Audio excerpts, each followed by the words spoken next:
Hello, traders. FX Pip Collector here. Today is Monday, November 17th, and this is my PM recap for the US dollar yen, and we're on the 1 hour time frame to start with.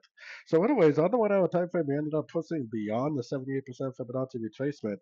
Now, I've been saying for days that this is likely an area of resistance, but it's not just because you're at a support or resistance area. You need to see a bounce and you need to see the significant break of structure. It never did break and hold below structure. And actually, the move to the downside was definitely a three-wave move, which gave us the clue that it was a pullback. I was kind of hoping today to see a little bit of a bigger pullback for more long opportunities, but if you're on the shorter time frames, I'm sure there was some nice little longs right here. Definitely no signs of this trend being over yet, so definitely still looking for pullback entries to go long.